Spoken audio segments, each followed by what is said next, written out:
사무엘하 강의 20번째 시간입니다. 오늘 사무엘하 14장 전체를 살펴보면서 잘못된 입맞춤, 이런 제목으로 말씀 나누도록 하겠습니다. 역사의 주인은 하나님이십니다. 그래서 그 역사라는 말이 영어로 보면 히스토리라 그러잖아요. 히스토리를 히스토리는 히스 스토리의 준말이다, 이렇게 표현해요. 그의 이야기, 그분의 이야기다. 그분이 누구냐? 하나님이다. 그래서 BC와 AD로 나누잖아요. 기원전, 기원후. 그 기준이 뭐냐면 Before Christ, 그리스도가 나시기 전, 그리스도가 나신 이후로 이렇게 나누거든요. 그래서 그리스도는 모든 역사의 주인이시다. 하나님은 역사의 주인이시다. 이건 뭘 의미하냐면 하나님께서 모든 만물을 창조하셨다. 그리고 그분은 인간의 생사복을 주관하는 분이심을 우리에게 가르치십니다. 우리는 이 땅에서 어찌하든지 하나님의 길을 따라가야 승리할 수 있어요. 그러니까 우리가 살아가면서 하는 많은 결정들 가운데 어떤 결정을 하게 될 때 우리 생각이 아주 좋은 결정을 하는 것 같지만, 그러나 하나님의 길이 아니면 거기에 승리가 없음을 기억해야 돼요. 그래서 우리가 참 하나님의 길을 따라 승리하는 삶을 살기를 추구하고 그 길로 행하려고 하는 이런 마음 자세가 우리 가운데 아주 중요합니다. 잠언 14장 12절에 보면 이렇게 표현하고 있어요. 어떤 길은 사람의 보기에 바르나 필경은 사망의 길이니라. 그러니까 하나님의 뜻을 따르지 않고 자기 생각대로 판단하여 행하는 자의 결국은 그 행위의 가증함으로 말미암아 치명적인 심판, 보응을 받게 된다, 이런 의미거든요. 그러니까 사람이 자기 보기에 옳은 길로 행하지만 결국 하나님의 길이 아니면 거기엔 승리가 없다는 것을 성경에서 참 자주 보여줘요. 근데 오늘 본문은 특별히 그러한 것을 잘 보여주는 한 예입니다. 오늘 본문에는 세 사람의 이야기가 나와요. 그러니까 다윗과 압살롬 사이에 이 갈등의 관계, 깨어진 관계를 나타내고 있어요. 우리가 아시지만 지난주에도 우리가 이미 살펴봤기 때문에 암논이라고 하는 사람이 그러니까 다윗의 큰아들 암논이 그 이복 누이 동생을 강간함으로 말미암아 그 이복 그 누이 동생 다말의 친오빠인 압살롬이 자기 이복 형인 암논을 죽이게 돼요. 그러니까 그것 때문에 이제 그리고는 도망가죠. 그것 때문에 다윗과 압살롬 사이에 이렇게 큰 갈등이 생기죠. 깨어진 관계가 있어요. 사실 어떤 관계가 깨어져 있을 때 그 옆에서 지내는 건 참 쉽지 않아요. 그렇죠?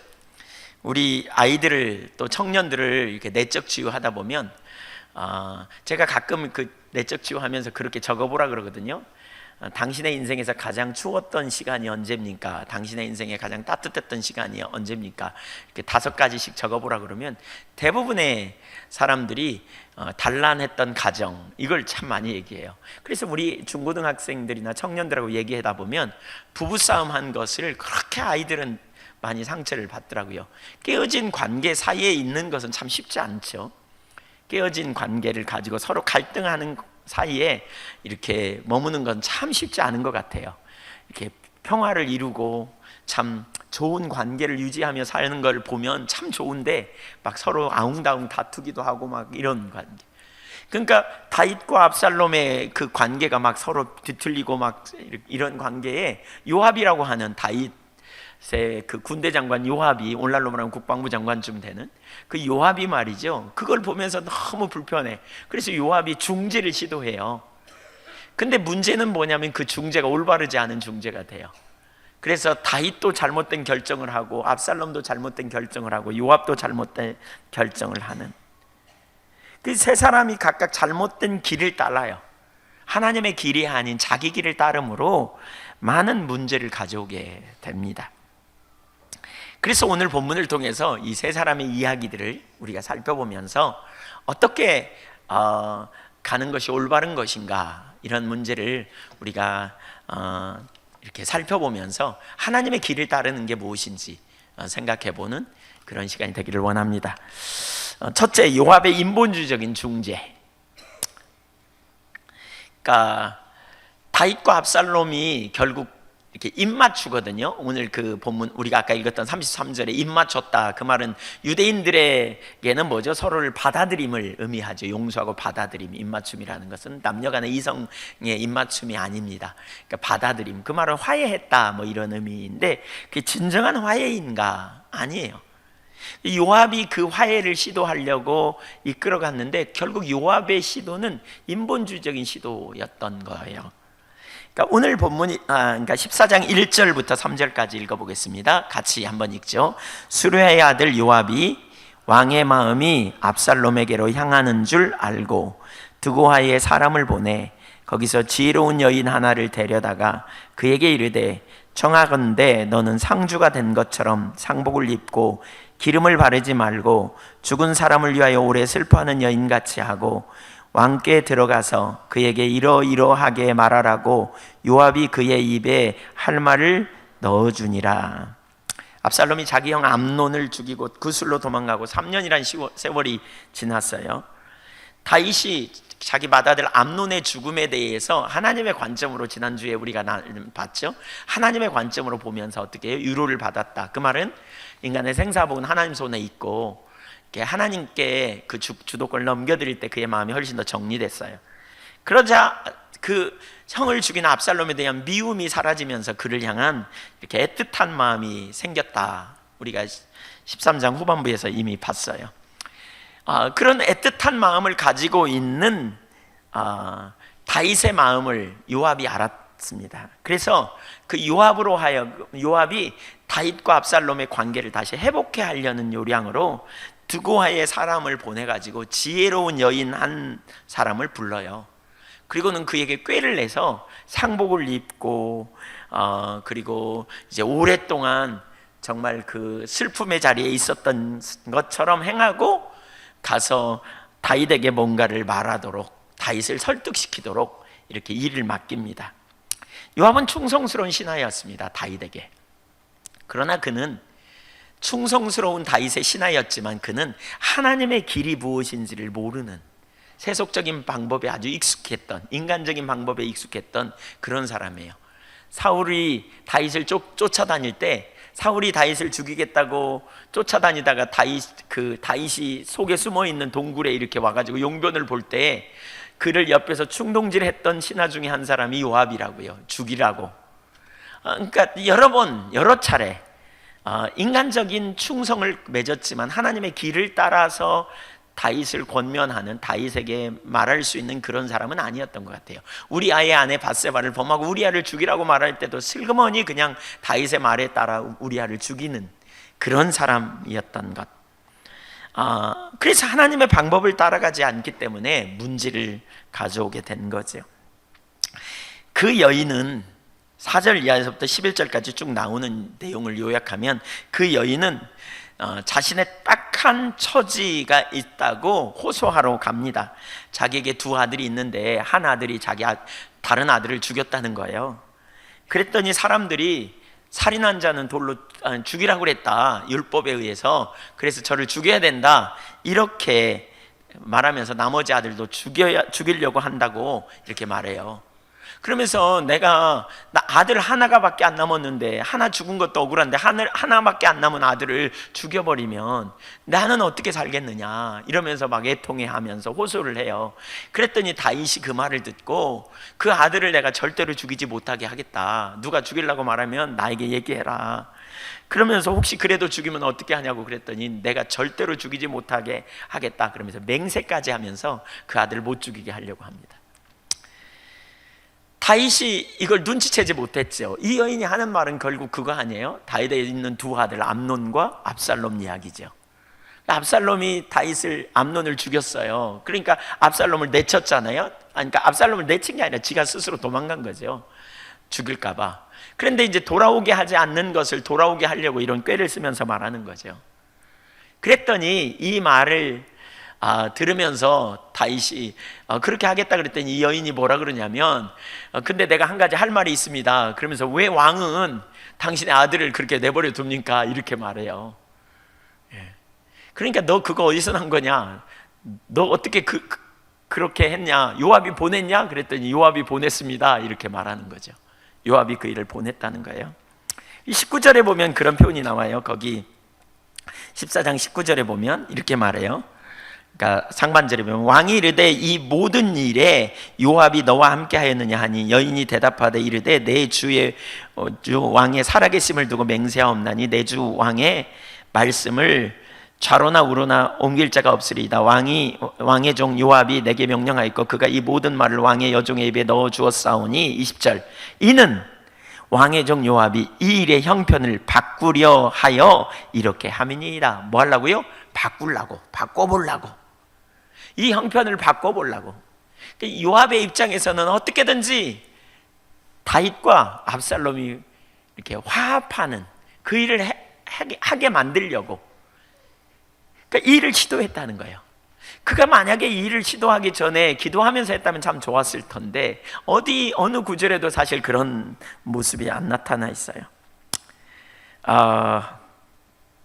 이 여인의 이러한 그 말은요 몇 가지 부분에서 사실 문제가 있습니다. 문제가 있어요. 그러니까 이 여인이 13절에 보면 그런 표현을 14절에 보면 13절에 보면 이렇게 말하거든요. 여인이 이르되 그러면 어찌하여 왕께서 하나님의 백성에게 대하여 이같이 생각을 하셨나이까? 하나님의 백성들이 이렇게 원치 않는데 왜 왕은 이렇게 생각합니까? 그러면서 왕께서 죄 있는 사람같이 되심은 당신이 잘못했다는 거예요. 죄 있는 사람처럼 이렇게 말하면서 그 내쫓긴 자를 왕께서 집으로 돌아오게 하지 아니하심이니이다 이렇게 말해요. 그러면서 14절에 우리는 필경 죽으리니 땅에 쏟아진 물을 다시 담지 못함 같을 것이오나 하나님은 생명을 빼앗지 아니하시고 방책을 베푸사 내쫓긴 자가 하나님께 버린 자가 되지 아니하게 하시나이다. 두고아연이 그렇게 말하는 거예요. 뭐라 그래요? 우리는 다 죽을 인생인데 하나님께서 우리를 용서하시지 않냐, 우리를 이렇게 용서하셨지 않냐. 그건 누구를 얘기하냐면 다윗 자신을 얘기하거든요. 다윗이 죽을 만한 죄를 범했는데 용서하심으로 말미암아 구원해 내신 것처럼 이 말이에요. 그의 죄를 사하셨지 않냐, 이렇게 그를 깨닫게 기억나게 하는, 그러면서 압살롬을 용서하고 빨리 돌아오게 해야 된다 이런 말을 하는 거예요. 사실 이것은 몇 가지 부분에서 잘못됐는데요. 그 중에 하나는 뭐냐면 하나님의 무한한 자비를 보여주는 것, 매우 고상한 말 같지만 압살롬에게 적용하기는 잘못됐어요. 왜냐하면 다윗이 용서를 받은 것은 회개했기 때문에 용서를 받았어요. 그런데 압살롬의 경우에는 죄를 범하고도 회개할 기미를 전혀 보이고 있지 않다는 거예요. 지금 회개할 기미를 전혀 보이고 있지 않음에도 불구하고 이렇게 말하는 것은 올바르지 않죠. 그러니까 싸매는 거예요. 그냥 두리뭉실 싸매버리는. 또 드고와 여인 역시 하나님의 뜻과는 상관없이 다만 요압의 분부를 쫓아 이러한 말을 하였는데 이는 다분히 정치적인 목적이 그 뒤에 있다고 말할 수 있어요. 무슨 얘기예요? 요압으로서는 눈치가 빠르고요, 요압은 대단히 세상적인 가치관을 가진 사람이에요. 그러니까 이런 일을 통해서 그 다윗의 그 압살롬을 향한 마음, 말하자면 가려운 곳을 긁어주는 그런 일을 함으로 말미암아 다윗에게 인정받기 원했고, 또 다른 한편으로는요, 차기 왕으로 압살롬이 될 게 분명한데 나중에 보면 압살롬이 나오지만 압살롬이 백성들에게 굉장한 인기를 얻거든요. 그러니까 차기 왕으로 될 가능성이 가장 높은 사람이 압살롬인데 그에게 줄 서는 이런 일이 필요하다고 생각했을 수도 있어요. 어쨌든 요압이 낸 이 화평의 중재는 하나님으로부터 온 게 아니었어요. 인본주의적인 결정이었어요. 우리는 우리 주변에 누군가가 깨어진 관계를 가지고 있을 때 기본적으로 화해시키려고 하잖아요. 특별히 우리 그리스도인은 하나되라는 말을 되게 많이 성경에서 읽기도 하고 화평이라는 하나님의 말씀을 많이 접하게 되기 때문에 더 그런 생각을 갖게 돼요. 그래서 중재하려고 힘씁니다. 그런데 중재도 잘해야 돼요. 문제는 복음 없이 화평하면 더 큰 문제가 생길 수 있다는 거예요. 진정한 화평은 적당히 문제를 덮어두고 가는 것이 아닙니다. 겉모양만 일치된 표면상의 하나됨이 아닙니다. 이런 화합은 오래가지 못할 뿐 아니라 더욱 큰 갈등과 분쟁을 초래할 수 있습니다. 실제로 다윗 왕과 압살롬 사이의 화합은 오래가지 못합니다. 결국 깨지고 맙니다. 오히려 더 큰 문제가 생기죠. 압살롬이 다윗을 반역하는 일을 하게 되거든요. 그러니까 진정한 문제 해결 없이 그냥 적당히 싸매고 가는 화합은 온전한 화합이 아니라는 거예요. 하나님의 때가 되지 않은 화합, 하나님이 인도하시는 화합이 아닌 화합, 그 시도의 결과로 압살롬이 돌아오지만 결국 심각한 죄를 범하는 자리로 가게 됩니다. 여러분, 성경은 하나 되라고 말합니다. 그래서 많은 분들이 그런 표현을 해요. 우리가 하나 돼야지, 우리가 하나 돼야지, 우리가 친교해야지. 다 맞는 말입니다. 그런데 여러분, 되게 중요한 게 있어요. 이 친교는요, 세상에 무슨 나이온스 클럽이나 무슨 그런 클럽처럼 친교를 말하는 게 아닙니다. 기독교인의 친교는 어떤 어색한 분위기만 없애는 친교가 아닙니다. 교회 안에서 하나됨은 하나님을 사랑하고 이웃을 사랑하는 공통 분모가 있어야 됩니다. 마음이 서로 통하는 내면적인 하나됨이 먼저 되어져야 돼요. 하나님을 알고 하나님을 사랑하는 자리에 있어야 돼요. 하나님을 사랑하는 공동 분모 안에 있어야 돼요. 제가 주례를 가끔 서는데 그때마다 꼭 나누는 얘기가 있어요. 서로 사랑하기 이전에 하나님을 먼저 사랑하라고. 하나님을 정말 사랑하고 하나님을 경외하면 각자가 하나님을 경외함으로 상대편을 진짜로 사랑할 수 있게 됩니다. 진짜 하나님을 경외하기 때문에 하나님이 사랑하는 내 이웃을 진짜로 사랑하는, 내 아내를, 하나님이 주신 아내를 진짜로 사랑할 수 있는 자리로 가게 될 수 있어요. 그래야 진정한 연합이 돼요. 자기 중심이 내려지고 내 유익을 위한 수단으로 상대편을, 나의 필요를 위한 수단으로 상대편을 생각하는 게 아니고 정말 중심의 상대편을 섬기고 돌보려는 그러한 진정한 친밀함의 사랑으로 다른 사람을 섬길 수 있는 연합이 된다는 거예요. 요압은 그 여인을 통해서 압살롬을 그리워하는 다윗의 감성에 호소를 했습니다. 그러나 압살롬이 회개하지 않고 있는 상황에서 부성애를 자극하여 돌아오게 하는 것은 올바른 방법이 아니었습니다. 결과적으로 이것은 치명적인 관계를 가져오게 됐다는 거죠. 다윗이 만약에 평상시에 있었던 지혜가 있었더라면 그 문제를 분별했을 거예요. 그 요압의 말이 옳은지 틀린지. 여러분, 우리가 분별력을 잃으면요, 자기에게 잘해주는 사람, 자기를 막 칭찬하는 사람, 이런 사람의 말을 듣고 싶어 합니다. 드고아의 여인의 이야기는 다윗에게 왕으로서 정의를 세우는 것의 중요성보다 아버지로서 연민을 작동시켜서, 연민에 빠뜨려서 결국 하나님의 기준을 놓치는 결과를 가져오게 됩니다. 그래서 어떤 때는 원칙이 중요합니다. 너무나 중요합니다. 다윗의 마음을 설득시키는 요압의 설득은 사실 하나님의 기준에 받지 않았습니다. 그저 다윗을 만족해 하는, 다윗의 어떤 허전함을 채우기 위한 그러한 어떤 설득이었을 뿐입니다. 이 문제를 해결하기 위해 요압이 하나님께 기도했다든가 혹은 선지자나 제사장의 도움을 청했다든가 하는 말이 없어요.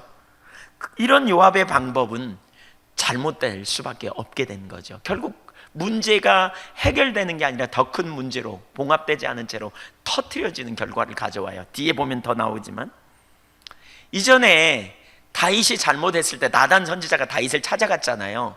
근데 그것과 이것의 방법은 완전히 달라요. 나단은 하나님의 지시를 따라 가게 됐고요, 하나님의 인도하심을 따라 다윗에게 직면할 때에, 그러니까 그것은 무슨 의미가 있냐면 하나님의 때에 다윗에게 나단을 보냈을 거고요. 그래서 하나님께서 그렇게 나단을 보냈을 때 뒷받침하심으로 말미암아 올바른 분별력을 가질 수 있도록 이렇게 돌이키게 하셨던 것이지요. 그러나 요압은 그렇게 하나님의 인도를 받기보다는 인간적인 방법으로 자기가 어떻게든지 그 형편을 바꿔보려고 시도하는, 그 어색한 분위기를 깨뜨려 보려고 시도하는 인간적인 방법으로 이렇게 풀어나가는 일을 했다는 것이지요. 제가 가끔 중재자로 설 때가 있는데 저도 때로는 그런 방법을 이렇게 하려고 했던 자리에 곧잘 갔던 걸 제가 이 말씀을 접하면서 이렇게 깊이 깨달았어요. 이건 인간적인 방법으로 해결될 문제가 아니다. 이거는 기준이 중요하다. 하나님의 기준을 따라 대면하고 서서 뭐가 문제인지 풀어가지 않으면 근본적인 해결책이 되지 않겠구나라는 생각. 요압은 이 일의 형편을 바꾸려고 했지만 자기 지혜였어요. 이것이 교만이지요. 하나님의 인도하심을 받지 않은 자기 지혜, 인간의 수단. 우리가 염두에 둬야 할 것은 인간적인 수단과 지혜의 한계를 깨닫게 됩니다. 즉, 아무리 인간이 지혜를 동원해도 본질적인 문제가 해결되지 않는다는 거죠. 하나님의 도우심과 인도하심을 받아야 해결될 수 있는 문제인 거죠. 그리고 그래서 이 뭐죠? 그 여인은 이렇게 과장해서 아첨하는 말을 해요. 내 주 왕의 지혜는 사람의 지혜와 같아서, 사자의 지혜와 같아서 땅에 있는 일을 다 아시나이다 하니라. 내 마음에 맞는 말을 하는 사람의 말을 우리는 경계해야 돼요. 제가 저 자신을 가만히 보니까 영적인 분별력을 우리가 잃기 쉬운 게, 내가 듣기 좋은 소리를 하는 말을 하는 사람에 대해서 우리가 가만히 생각을 해봐야 돼요. 그 다음 말, 그 다음 편, 이런 말. 인본주의적인 생각으로 우리를 설득시키기 위해서 어떤 데는 그렇게 가기가 참 쉬운, 하나님의 기준에 맞는 말을 하는 사람과 우리는 가까이 할 수 있어야 돼요. 만일 다윗이 그 순간에 나단 선지자에게 조언을 구했다면 어떻게 됐을까, 이런 생각이 들더라고요. 아마 즉각적으로 압살롬을 불러들이지 않았을 거예요. 압살롬이 돌이키기까지 어쩌면 더 기회를 두고 하나님의 타이밍을 어쩌면 기다리지 않았겠는가. 하나됨 너무너무 중요해요. 그런데 하나님의 기준에 합하지 않은 화합은 의미가 없어요. 의미가 없어요. 물론 우리가 하나 될 때 어떤 사람이 잘못한데도 그걸 잘 싸맬 수 있는 그런 성숙된 사람이 있다면, 어떤 사람이 여기 있는데 그 사람이 잘못하고 막 문제를 일으켜도 싸매버릴 수 있는 성숙한 그런 마음이 있다면 그를 잘 싸매고 우리가 섬길 수 있겠죠. 그러나 하나님의 기준에 합하지 않는 화합은 의미가 없어요. 오히려 하나님의 일을 가로막을 수 있어요. 인본주의적인 관점의 연합은 의미가 없어요, 여러분. 특별히 여러분에게 막 잘해주고 여러분에게 편이 되어주고 여러분의 뭔가 막 여러분 위로하는 것처럼, 인간적인 의리로 여러분을 도우려고 하는 것처럼 여겨지면서 잘못된 말을 할 때 우리는 분별하기가 되게 어려워요. 그런 사람의 말을 듣기가, 거절하기가 아주 어렵잖아요. 경험해 보시잖아요, 그렇죠? 경험할 수 있어요. 근데 그게 우리 가운데 심각한 문제를 가져올 수 있다고요. 여러분 기억하세요. 여러분 주변에 누가 여러분에게 중재자로 나서려고 할 때, 다른 사람과의 관계에 어떤 불편함을 중재자로 나서려고 할 때 여러분을 막 칭찬하고 여러분을 막 띄우고 그러면 사실 조심해 봐야 돼요. 인본주의적인 방법은 절대로 승리할 수 없어요. 우리 공동체 가운데서도 마찬가지예요. 하나 되게 하려고요, 인간적인 방법으로 그 사람이 누구를 향하여 상처를 가지고 있으면 그 사람을 막 비난하면서 함께 해주는 것처럼 되어지지만 결국 그건 절대로 하나 될 수 없는 문제예요. 성경에 뭐라 그랬어요? 우리는 화목의 사신이다, 이렇게 말하고 있거든요. 고린도후서 5장에 후반부에 보면 하나님께서 우리를 화목케 하는 사신으로 보내신다는 거예요. 어떤 사람에게 우리가 하나님과의 관계를 화목케 하는 일로 우리가 보내심을 받았다면 그에게 우리가 복음을 전할 때에도 우리가 왜곡되게 복음을 전해서는 안 돼요. 우리 과거에 그 김찬숙 권사님이 학교 선생님으로 사무실에, 그 학교 교무실에 있는데 어떤 분이 와서 막 전도하면서 그러더라는 거예요. 예수 믿었고 이 다음에 천국에 가, 나 바빠서 지금 교회 못 나가요. 그러니까 그냥 믿고 그냥 믿는다고 고백하고, 그리고 일단 교회에 좀 나와 헌금도 좀 하고 그러면 돼. 그러다가 이제 못 나오면 어쩔 수 없지. 이름이라도 올려놓으면 다 이 다음에 천국 가지. 그래서 김찬숙 집 권사님이 그렇게 복음 전하지 말라고, 마치 영생보험 드는 것처럼, 영생보험, 미래에 죽은 이후에 보험 드는 것처럼 그렇게 예수 복음 전하지 말라고. 사실 여러분 그게 복음이 아니잖아요. 영생보험 드는 것처럼 이 땅에서 어떻게 살든지 적당히 그냥 자기 멋대로 사는, 그건 절대로 올바른 방법이 아니죠. 여러분, 우리는 인간의 의리나 인간의 그러한 어떠한 그 인본주의적인 생각으로 우리가 연합하게 하는 건 절대로 올바르지 않아요. 이웃에게 우리가 화해하고 중재시키는 일도 마찬가지예요. 여러분, 우리 결혼 중매하는 것도 저는 그렇다고 생각이 돼요. 여러분, 누군가를 결혼 중매하면요, 중매하려면 기도 많이 하고 중매하세요. 기도 많이 하고 하나님 인도하심이 있는지, 그냥 쓱 보기에 좋았더라 이렇게 대충 하지 말고, 물론 뭐 요즘 젊은이들은 다 자기들이 만나보고 하지만 그 중매하는 것도 상당히 그래요. 인본주의적인 방법이 아닌지, 우리가 누군가를 중재할 때, 이웃에게 조언할 때. 두 번째, 부성애로 인하여 잃어버린 다윗의 분별력. 요압은 결국 다윗과 압살롬이 입맞추게 합니다. 그러나 그 입맞춤은 진정한 입맞춤이 아닙니다. 잘못된 입맞춤입니다. 문제를 가져옵니다. 근데 그 문제의 책임은 요압에게만 있지 않습니다. 그 문제의 책임은 이제 다윗에게도 있습니다. 다윗에게 두 마음이 있었어요.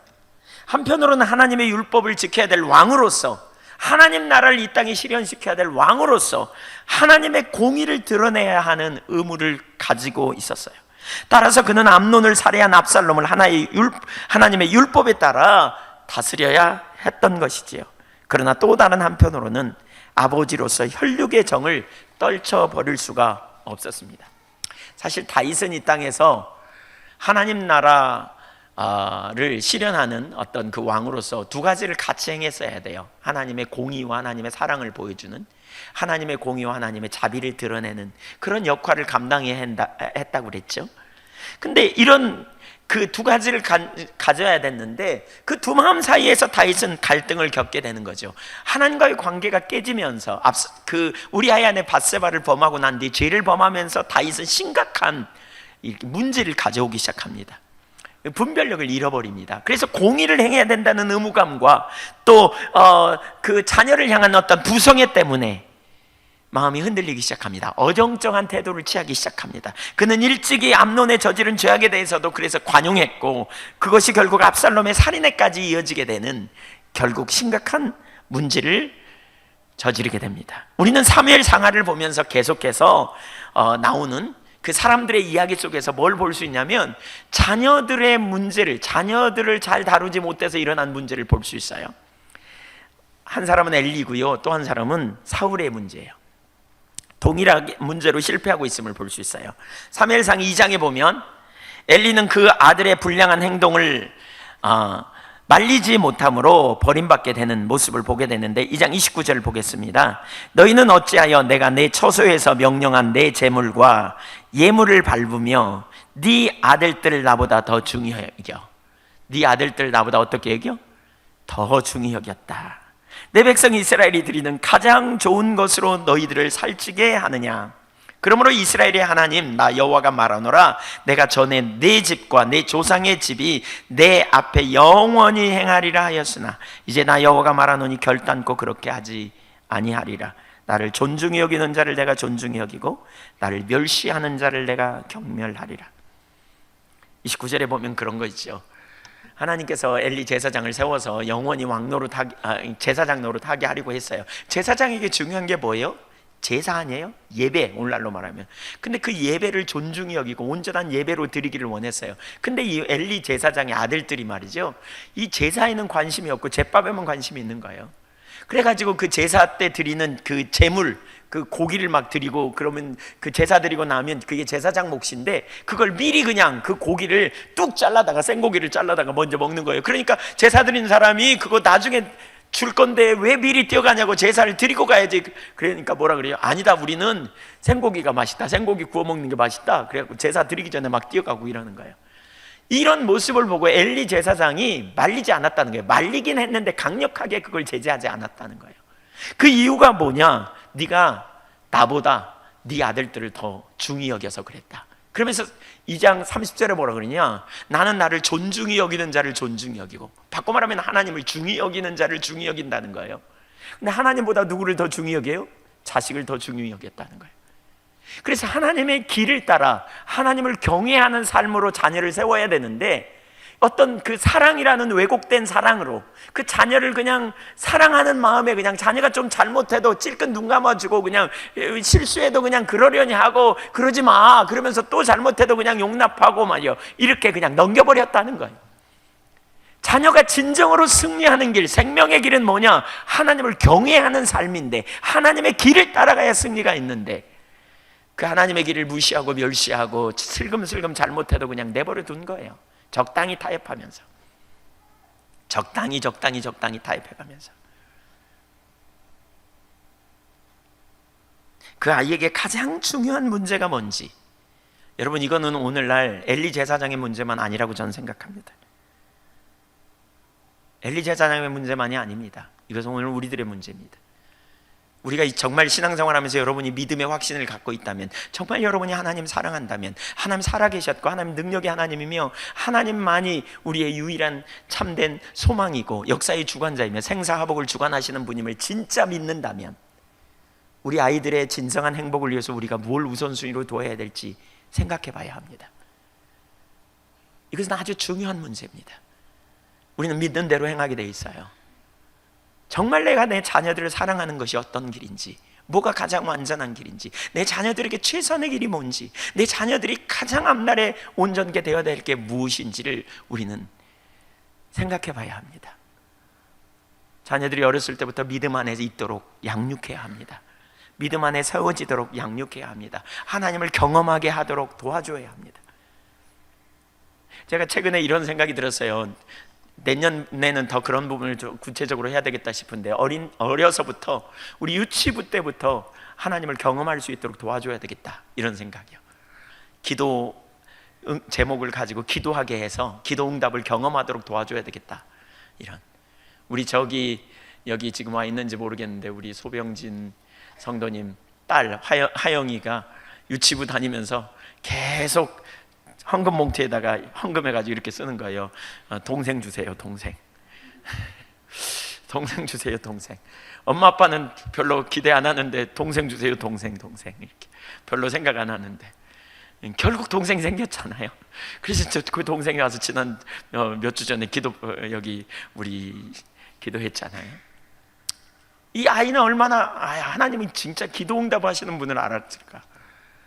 믿음 안에서 이렇게 우리가 우리의 자녀들을 그렇게 양육하는, 아이들에게 물질보다 소중한 게 하나님이다, 명예보다 소중한 게 하나님이다, 이걸 우리에게 가르치는 이러한 부모로 우리가 되어진다면 우리의 자녀들이 이 다음에 어떻게 변하겠는가를 생각해 봐야 돼요. 뭐가 정말 자녀를 위한 길일까? 사울은 이보다 더 나갑니다. 엘리 제사장보다 더 나갑니다. 그는 적극적으로 하나님의 뜻을 거스려가면서 자식을 위해 왕위를 얻게 해주려고 노력하다가 결국 멸망당해요. 하나님께서 다윗을 세우시잖아요. 근데 다윗이 세워지는 모습을 보면서 사울이 아무리 자기가 봐도 다윗이 세워지면 자기 아들이 왕을 못 될 것 같아. 그래서 다윗을 죽이려고 몰아가요. 근데 요나단은 하나님의 뜻이 다윗을 세우는 것이 하나님 뜻이라는 걸 알았어요. 사울의 아들인 요나단. 그러니까 자기 아버지가 다윗을 죽이려고 할 때 그걸 막아섭니다. 부지런히 그걸 막아섭니다. 그랬더니 어느 날 사울이 이렇게 말하는 거예요. 20장 30절, 이미 우리가 봤지만 사무엘상 20장 30절 같이 읽어볼까요? 사울이 요나단에게 화를 내며 그에게 이르되 폐영무도한 계집의 소생아, 네가 이새의 아들을 택한 것이 내 수치와 내 미에 벌거벗은 수치됨을 네가 알지 못하랴. 이런 거죠. 이 바보 같은 놈, 이 멍청한 놈아, 내가 왜 그러는지 몰라? 너 그가 살면 무슨 일이 벌어지는지 몰라? 그러면서 31절 보세요. 같이 읽어보죠. 시작. 이새의 아들이 땅에 사는 동안은 너와 내 나라가 든든히 서지 못하리라. 그런즉 이제 사람을 보내어 그를 내게로 끌어오라. 그는 죽어야 할 자이니라 한지라. 다 내가 나 때문에 그런 줄 알아. 다 너 때문에 그러는 거야. 왜요? 한마디로 말하면 요나단을 사랑해서, 자식 사랑해서, 내가 너를 사랑하기 때문에. 사울은 자기 자식에게 목숨 걸었어요. 너무너무 사랑해서. 그러니까 뭐예요? 하나님도 없어요. 하나님 뜻 그냥 내버려 두라는 거예요. 어떻게든지 내가 내 자식 잘 되게 해야지, 어떻게든지 내가 내 자식 잘 되게 하려고 내가 전부를 걸었다는 거예요. 결국 어떻게 됩니까? 사울도 죽고요, 그 아들 요나단도 죽고요, 그의 왕위가 끝나게 됩니다. 하나님보다 자식을 더 사랑하는, 이게 문제입니다. 하나님보다 자식을 더 사랑하는. 여러분, 성경은 이렇게 말해요. 우리가 진정으로 자식을 사랑하려면요, 하나님을 사랑하는 자리에 최우선에 있어야, 그래야 우리가 자기 중심에 머물지 않고 하나님의 마음으로 진짜 자녀도 사랑하고요, 진짜 아내나 남편도 사랑하고요, 진짜 이웃도 사랑할 수 있습니다. 우리가 피조물인 걸 인식하게 될 때, 우리는 창조주의 길을 따라갈 때, 그분이 우리에게 말하는 사랑은 부모를 공경하라고 말하고, 내 아내를 내 몸처럼 사랑하라고, 내 남편을 내게 복종하라 그러고, 자녀를 사랑하라고 말하고 있어요. 진정한 사랑은 거기서 나올 수 있어요. 그래서 마태복음 10장 37절에는 이렇게 말하고 있어요. 아버지나 어머니를 나보다 더 사랑하는 자는 내게 합당하지 아니하고, 아들이나 딸을 나보다 더 사랑하는 자도 내게 합당하지 아니하며. 하나님 따라가는데 자녀를 하나님보다 더 사랑하는, 주님보다 더 사랑하는 자는 합당하지 않다는 거예요. 따라갈 수 없다는 거예요. 인간은 핏줄에 연연해요. 핏줄에 집착해요. 자식에 집착해요. 그래서 이혼해도요, 이혼하면 뭐라 그래요? 상대편 남남이라 그래요. 그렇지만 자식은 계속 생각하잖아요. 왜요? 핏줄이라서 그래요. 그래서 우리는 자녀에게 집착하기가 아주 쉬워요. 그래서 문제아는 없고 문제 부모는 있다, 이런 표현을 해요. 어떤 사람이 문제아라면 사실은 그 문제아가 아니라 문제 부모 때문에 문제아를 양산한다는 거예요. 왜? 잘못 양육하기 때문에. 왜곡된 사랑. 자녀를 쉽게 용납하는 것, 죄를 범하여도 그것을 말리지 못하는 이유가 뭐냐? 사랑하기 때문이라고 말해요. 그것은 심각한 문제임에도 불구하고 자기 자녀의 문제는 잘 보이지 않아요. 이것은 사랑이 아니죠. 우리가 자녀를 위하는 것, 진정한 사랑, 결국 그 자녀가 하나님을 잘 의지하고 하나님을 사랑하고 하나님을 경외하는 하나님의 길로 행하는 것이야말로 진정한 승리의 삶인 것을 우리가 안다면 그 자녀에게 우리가 어떻게 자녀를 교육시켜야 될지 봐야 돼요. 복음 안에서 하나님을 사랑하고 하나님의 길로 행하도록 적극적으로 가르쳐 주어야 돼요. 어제 우리 토요학교 개교했는데 제가 10시에 우리 부모님들과 만났어요. 여러분이 오셨어요. 대부분이 7여선교회에 속하신 부모님들이 오셨어요. 보기가 참 좋았어요. 자녀들을 참 유하는 마음이. 근데 정말 자녀들을 유하는 마음이 우리 중에 누군들 없겠습니까? 근데 그 자녀를 어떻게 잘 양육해야 될지 여기에는 굉장히 지혜가 필요해요. 지혜가 필요하잖아요. 진짜 자녀를 잘 양육한 사람들 보세요. 얼마나 존경스러운지. 요즘 자녀들 만만치 않아요. 유혹이 얼마나 많은지. 또 그냥 중2병이라는 걸 누가 만들어가지고 그냥 중2만 되면 그냥 병에 도져가지고 그냥 반항해, 그냥 악다구니를 써. 그냥 이런 문제가 우리 가운데 얼마나 요즘 팽배되어 있는지. 그래서 우리 자녀들을 어떻게 양육해야 될지 굉장한 지혜가 필요해요, 여러분. 근데 우리가 아는 것처럼 우리가 믿는 바대로 정말 하나님의 길이 완전한 길이고 하나님의 길에만 승리가 있음을 안다면 우리가 우리의 자녀들을 하나님의 길에 세워야 된다는 거죠. 예수님은 두 주인을 섬기지 말라고 하셨죠. 마태복음 6장 24절에 우리가 섬기는 그것을 추구하고 우리가 그것이 우리의 삶의 주인 된다 그랬어요.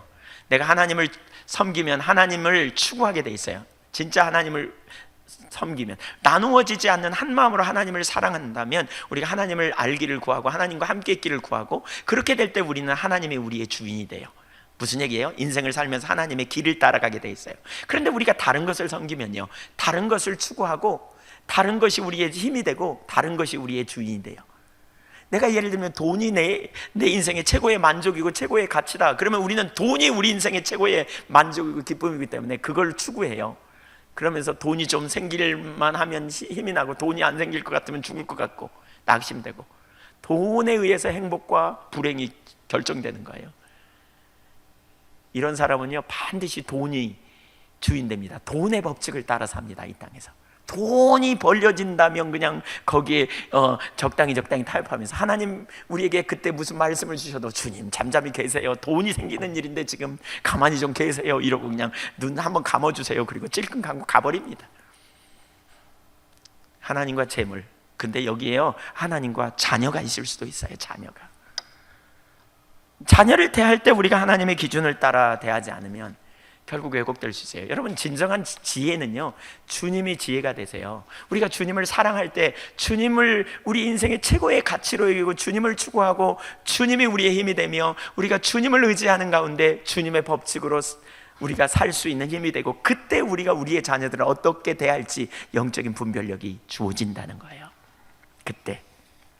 그런데 사무엘상에 나오는 인물 4사람 중에 엘리도 그렇게 하지 못했고 사울도 그렇게 하지 못했고, 성경을 보니까 사무엘도 자녀의 문제 가지고 약간 실패한 이야기가 나와요. 구체적으로 나오지 않지만. 그리고 오늘 다윗도 그랬어요. 다윗도 자녀 문제는 아무도 보장할 수 없어요. 그러니까 여기엔 지혜가 필요하고 은혜가 필요해요. 무엇보다 우리가 하나님을 경외함으로 먼저 서면서 어떻게 자녀를 잘 돌볼지 하나님과 친밀한 교제 가운데 있어야 가능해요. 다윗의 실패가 정확하게 같은 문제예요. 그는 자녀들을 사랑했어요. 자기 자녀들을 정말 잘 되기를 바랬을 거예요. 그래서 공의보다는 부성애의 매이게 되는 것이지요. 공의를 따라야 될 것인가, 부성애를 따라야 될 것인가, 어정쩡한 태도를 취한 이면에 자기 자녀들을 향한 연민도 있었을 것 같아요. 보통 사람들이 잘못하는 자녀들을 징계하지 못하는 이유가 여기 있어요. 그러니까 어떤 사람들이 이런 얘기하는 걸 제가 잘 많이 들었어요. 목사님, 걔가 잘못하는 거는요 다 제 탓이에요. 제 탓. 걔가 임신했을 때였지요, 제가 태교를 잘 못해서 그래요. 그 아이가 어렸을 때요 참 우리가 어렵게 살아갖고 못해줘서 그래요. 그 아이를 사랑으로 잘 돌보지 못했어요. 그때 내가 직장 생활하면서 다 사랑으로 못 돌봐서 그래요. 상처가 많아서 그래요. 자녀가 현재 잘못하고 있는 모든 문제를 자기 탓으로 다 돌리면서 여기에 대한 반작용으로 해요. 뭐냐, 그때 못해줬으니까 지금 보상해줘야 된다는 거예요. 그래서 자기는 그냥 정말 쩔쩔쩔쩔 매면서 조금도 먹을 것도 잘 못 먹으면서 그냥 자녀가 해달라 그러면 쓸데없는 별로 큰 도움 안 되는 것도 막 사줘. 그냥 버릇없는 아이로 만들어내는 거죠. 그냥 보상심리로. 내 안에 보상심리가 있어요. 그런 게.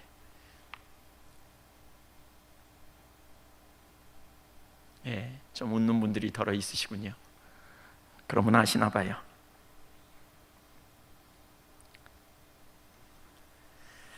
다윗도 그랬을 거예요. 자기 아이들의 범죄를 생각하면서 그동안 자기가 너무 바빠서 자녀들을 잘 못 돌봤기 때문에, 어떤 그런 연민 때문에 공의보다는 부성애가 그의 마음속에 더 이렇게 작동했을 것 같아요. 그래서 그렇게 자극을 받아서 압살롬을 돌아오게 합니다. 결국 잘못했다고 말도 안 하는데 돌아오게 합니다. 그냥 그게 자기 형을 죽이고 멀리 가버렸는데 그냥 돌아오라 그럽니다. 그냥. 그리고 그것은 하나님의 영광을 위한 결정이 아니었습니다. 하나님의 계명을 지킴으로 영광을 위해 본성의 갈망을 복종시켜야 했는데도 불구하고 그는 그렇게 하지 않습니다. 우리가 기억할 사실은 그리스도께서 왕이 되시게 하든지 아니면 전적으로 내가 왕이든지 둘 중에 하나를 택해야 돼요. 사실 주님은요 저와 여러분 안에서 왕좌를 차지하기 원하세요. 그래서 우리는 하나님의 기준을 따라 서려고 해야 돼요. 다른 모든 이해관계와 성향들은 이 주님의 주권적인 의지 앞에 쳐서 복종시켜야 돼요. 맹목적인 사랑으로 자녀의 영성을 다 받아주는, 그래서 일어나는 문제들을 우리가 얼마나 많이 봅니까?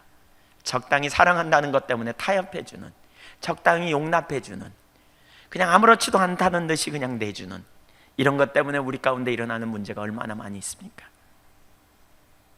우리에게 참 어려운 문제 중에 하나는 자녀를 잘 돌보는 문제입니다. 자녀 문제가 걸리면 얼마나 우리가 약한지, 이 영역에 특별히 지혜가 필요한 영역이에요. 다윗은 어쨌든 어정쩡한 태도 때문에 문제를 야기시켰어요. 그는 분명한 선택을 잘못했어요. 자녀가 그의 삶에 큰, 여러분 우리 중에 아무도 나는 자녀 문제에 괜찮아, 나는 초월했어 라고 말할 사람이 없을 거예요. 여러분 여기 성경에 나오는 하나님을 멸시했던 두 사람은 말할 것도 없이 존중히 여겼던 두 사람도 바로 이 문제 때문에 걸리게 되고 있는 모습을 보게 돼요. 엘리와 사울은 말할 것도 없지만 사무엘도 자녀 문제 잘 안 됐어요. 그의 어정쩡한 태도는요 또 다른 문제를 가져와요. 14장 21절 보겠습니다. 왕이 요압에게 이르되 내가 이 일을 허락하였으니 가서 청년 압살롬을 데려오라 하니라. 23절 24절 같이 한번 읽을까요? 시작. 요압이 일어나 그술로 가서 압살롬을 데리고 예루살렘으로 오니 왕이 이르되 그를 그의 집으로 물러가게 하여 내 얼굴을 볼 수 없게 하라 하매 압살롬이 자기 집으로 돌아가고 왕의 얼굴을 보지 못하니라. 다윗이 어떻게 했냐면 압살롬을 데려오라 그래놓고는 안 봐버려요. 데려오라고 해놓고 안 봐버려요. 압살롬에 대한 그의 그 용서는 비인격적인 용서입니다. 그의 용서는 사법적인 행위였지 아버지로서의 포옹이 전혀 아닌 것을 볼 수 있어요. 그는 압살롬이 자신의 성으로 돌아오도록 허락했지만, 그리고 그에게 살 장소를 주었지만 그를 만나려 하지 않았고 찾아오게 허락하지도 않았습니다. 그리고는 2년이나 세월이 지나도록 그는 압살롬을 안 찾습니다. 이해하기 어려워요. 압살롬을 그리워했대지 않아요? 근데 왜 그랬을까? 몇 가지 이유를 생각해 봤어요. 그 중에 하나는 아마 이런 게 아닐까. 다윗의 부하 가운데 좀 경건한 삶을 살았던 사람들이 율법을 무시하는 다윗의 처사에 대해서 불만을 표했을지도 몰라요. 또 어쩌면 다윗 자신이 자기 아들을 죽인, 그러니까 살인죄를 범한 그러한 자를 그냥 용서한다는 게 어쩌면 율법에 비춰볼 때 자기 자신의 양심에 걸렸을 가능성도 있어요. 또 다른 가능성도 있었을 것 같아요. 어쩌면 멀리 있을 때는 안타까웠어. 근데 가까이 데려다 놓으니까 이제 화가 나는 거예요. 저놈이 어떻게 형을 죽여? 이 상처가 곱씹어지는 가능성. 그래가지고 어떻게 해요? 다시 정말 화가 나가지고 그를 안 만날 수도 있는. 어쩌면 그의 멀리 있을 땐 생사마저도 염려가 됐지만 가까이 있으니까 소식은 자주 듣잖아요. 그러니까 그러면서 어쩌면 참여하도록 두었을 가능성. 어쨌든 안 만났어요. 근데 저는 이런 생각이 들더라고요. 이때 만약에 차라리 그가 자신이 용서받은 자를 용서받은 것처럼 저를 품었다면 어떻게 됐을까? 사실 우리 부모들에게 이런 자비가 사실 필요하거든요. 그러니까 그가 죄를 범했고 용서하기로 작정해서 돌아오기로 했다면 그를 사랑으로 무조건적으로 받아들였다면 어땠을까? 그러니까 제가 청년들하고 지난번에 수련회를 가가지고 같이 이렇게 얘기를 해보니까 청년들 중에 그러니까 율법주의적인 사고가 우리 가운데 팽배하잖아요. 우리 마음에 잘하면 상, 못하면 벌이라는 의식이 우리 가운데 있잖아요. 그래서 이 율법주의가 사실 은혜라는 개념을 잘 이해를 못하거든요. 은혜는 값없이 주신 하나님의 은혜예요. 내가 잘못해도 이렇게 수용해주는 그 사랑. 제가 오래전에 공군사관학교에 근무했던 어떤 여성으로서 아주 최고위직에까지 높은 직위까지 올랐던 어떤 분의 이야기예요. 그분이 이렇게 자기는 아무리 성경을 읽고 설교를 들어도 하나님의 은혜와 사랑이 안 깨달아진다는 거예요. 그래서 제가 그분의 이야기를 쭉 설명하는데도 몰라서 그분에게 혹시 부모님과의 관계가 어땠냐고 물어봤어요. 그랬더니 이분은 그러니까 좀 비극적인 가정사가 있더라고요. 그러니까 어머니가 이렇게 아버지와 연애를 했어요. 서울에서 대학생인 아버지를 만나가지고 그래서 결혼을 해서 시댁에 가봤더니 부인이 하나가 또 있더라는 거예요. 그러니까 본부인이 있는 거예요. 본부인이. 그러니까 후처가 된 거죠. 그래가지고 그냥 이렇게 서울에서 결혼해가지고 이렇게 나름대로 이렇게 하면서 자기들끼리 결혼해가지고 이렇게 갔는데 이렇게 돼버린. 그래가지고 딸을 한 명이 낳았는데 이 딸이 그 딸인 거예요. 그러니까 이제 이분이 그런 거예요. 자기 어머니가 그랬대요. 여자 팔자는 디응복 팔자다. 남편 잘 만나야 된다. 그래서 똑똑해야 된다. 그러면서 그때부터 혹독하게 자녀를 양육한 거예요. 그래서 막 자기는 초등학교 2학년, 3학년 때부터 막 5학년치 공부하기도 하고요. 막 4학년치, 5학년치 책을 갖다 공부하기도 하고요. 공부를 아주 잘했대요. 그래서 공부 못하면 그냥 아주 엄마가 사람 취급을 안 해가지고. 그래가지고 엄마의 인정을 받고 그래가지고 아주 그냥 공부를 잘해서 좋은 대학에 나와서 정말 고위 공무원이 됐지만 하나님의 사랑 생각하면 하나님은 항상 무서운 공의, 벌 주시는 하나님. 내가 하나님을 잘해야 뭔가 좀 상을 받을 수 있는데 그렇지 않는 하나님의 님이라는 인식 때문에 하나님의 자비와 긍휼이 전혀 인식이 안 된다는 거예요. 그래서 그걸 알기 위해서 깨닫게 해달라고 삼각산에 가서 금식 기도도 하기도 하고 막 교회에서 철야 기도를 하기도 하고 근데 전혀 하나님의 사랑과 자비와 긍휼이 안 깨달아진다는 거예요.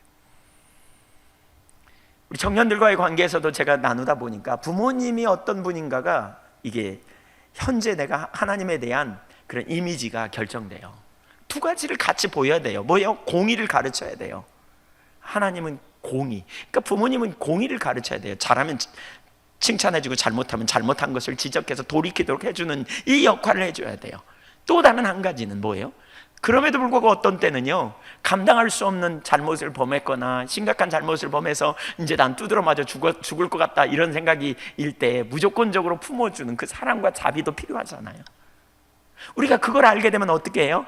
하나님의 사랑과 자비를 알기 때문에 하나님께 기쁨으로 나아가는. 사실 그래서 우리는 부모로서 이러한 기준을 잘 가르칠 수 있어야 된다고 봐요. 하나님의 사랑을 증거하는.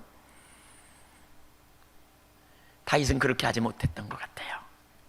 다윗은 아버지로부터 버림받은 거절의 감정, 아버지가 용서하는 것 같은데 애매하게 만나주진 않아. 사실 그는 인격적인 용서를 원했던 거죠. 그는 정말 아버지와 관계가 회복되기를 원했을 거라고요. 만약에 그 관계가 회복돼서 그렇게 됐다면 어떻게 됐을까요? 여러분 다윗이 이렇게 했더라면 어떻을까요? 그를 데려다가 놓고 이렇게 정말 인격적으로 사랑한다고 말해주고 품어줬다면, 어쩌면 그러면서 그렇게 했다면 압살롬이 와서 그렇게 말했겠죠. 왜 내가 그렇게 할 수밖에 없었는지, 그게 너무나 잘못된 일인 줄 알면서도 너무 억울하고 분해서 그랬다고 얘기하지 않겠어요? 아버지, 그때 내가 너무 억울했어요. 아버지, 그때 아버지가 아무 말 안 하는 게 내가 너무 참 아버지께 실망하는 마음도 들고 그래서요, 저도 모르게 그냥 분이 나가지고 제가 그랬어요 라고 말하지 않겠어요? 그런 얘기를 다윗이 들었다면, 내가 미안하다, 그때 내가 잘했었어야 되는데 내가 아버지로서 내가 잘못한 거 미안하다, 그러면 그의 쓴뿌리가 싹 녹았을 거예요. 압살롬의 쓴뿌리가 말이에요. 그러면서 다윗이 그렇게 말하는 거죠. 그런데 말이야, 아들아, 네가 형을 죽이는 게 내가 얼마나 마음 아픈지 모르겠다 라고 말하면, 아버지 죄송해요, 제가 잘못했어요, 이렇게 말하면 다윗이나 압살롬이나 다 쓴뿌리가 녹아져 버렸을 거예요. 아마 싹 풀어져 버렸을 거예요, 깨끗하게. 그러면 진정한 아버지와 진정한 아들의 관계로 그들이 회복되며 진정한 입맞춤이 그들 가운데 이루어지지 않았겠는가. 아마도 압살롬은 그런 아버지를 원했겠지요. 그에게는 아버지가 필요한 거죠. 사실 여러분, 우리 그런 경험이 있잖아요. 자녀들은 부모님께 인정받기 원하는, 특별히 남자들은 아버지에게 인정받기 원하는 욕구가 아주 강하다 그래요. 여러분, 인간의 중독 중에 가장 최고의 중독이 뭐냐면 인정받고 싶은 욕구래요. 인정받고 싶은 중독, 인정받으려는 중독, 이게 가장 큰 중독이래잖아요. 근데 가정 안에서 특별히 아들이 아버지에게 인정받는 건, 이건 굉장한 만족감을 주는, 자존감을 갖게 하는 일이기도 하죠. 압살롬이 바로 그런 인정을 받고 싶어 했던 거죠. 처음에는 그가 돌아오는 것이 그저 기뻤지만 점차 자신에게 법적 호의 이상의 사랑이, 그리고 자기를 인정해 주던 아버지가 자기에게 절실하게 필요했던 것이죠. 만약 그 순간 다윗이 탕자의 비유에 나오는 아버지처럼, 탕자의 비유에, 누가복음 15장에 탕자의 비유에 나오는 아버지처럼 자식이 잘못했음에도 불구하고 먼저 보고 뛰어가서 그 아들을 끌어안고 그 아들이 잘못했다고 말하는 것도 그냥 들은 채만 채 그에게 제일 좋은 옷을 내어다 입히고 살찐 송아지를 잡으며 그에게 유업에 참여할 자라고 인정해 주었다면 어떻게 됐을까? 아마도 진정한 아버지 자녀와의 관계는 금방 해결되지 않았을까? 다윗의 어정쩡한 태도, 공의와 부성 사이에서, 공의와 아버지의 그 사랑의 부성의 사이에서 결국 그는 사랑 베푸기를 거절했습니다. 그리고 압살롬은 거절감 속에서 아버지에 대한 분노로 아버지를 배반하겠다는, 아버지에게 원수를 갚겠다는 그런 생각에 사로잡히게 됩니다. 다윗은 결국 변화되지 않습니다. 오히려 심하게 망가져가 있는 아들을 요압의 요청에 무력하게 불러들여 용서의 입맞춤을 하게 됩니다. 여러분, 여러분의 가정에 혹시 이런 일이지 않습니까? 여러분의 자녀와의 관계가 아직 해결되지 않고 소통이 잘 안 되는 자리 혹시 있지 않습니까? 아직 여러분과 한 집에 살고 있다면 아직 기회가 있습니다. 더 늦기 전에 이렇게 관계를 회복해 볼 의향이 없으십니까? 있는 그대로 그냥 받아주는, 하나님의 사랑과 자비를 받은 자로서 여러분 그대로 받아주고 그 말을 들어주고, 또 그 말을 듣고, 어쩌면 반복될 수 있습니다. 듣고 또 듣고 억울하다는 얘기 또 하고 또 하고 또 하고 들어주고, 그러면서 관계가 회복될 때 또 여러분이 하고 싶은 말을 통해서 그것을 바로잡는, 이러한 억울함이 한 번만 있지 않을 수도 있으니까요. 또 있고 또 있고 또 있고 또 있고, 또 들어주고 또 들어주고 또 들어줘서 어쩌면 여러분 한 집에 사는 부부간의 관계도 이렇게 회복될 수 있다고 저는 생각합니다. 어쩌면 개 쳐다보듯이, 개가 닭 쳐다보듯이 그냥 서로 그런 관계 가운데 있다면, 억울함 때문에, 뭔가 상처 때문에, 뭔가 잘못됨 때문에 우리가 그 자리에 머물러 있을 수 있어요. 과거의 상처 때문에, 얘기 끊으면 부딪히니까, 얘기 끊으면 힘드니까 그런 문제 가지고 여전히 그냥 그렇게 보내고 있어요. 뭐 인생 그렇지, 뭐 이 나이에 무슨 친밀함이야, 뭐 이러면서. 그건 성경적이지 않잖아요. 우리가 믿음으로 극복해 나가야 될 문제가 아닌지, 잘못된 입맞춤, 형식적인 입맞춤으로 살아가고 있지 않은지 우리 자신을 살펴보면 좋겠습니다. 대면해 보면.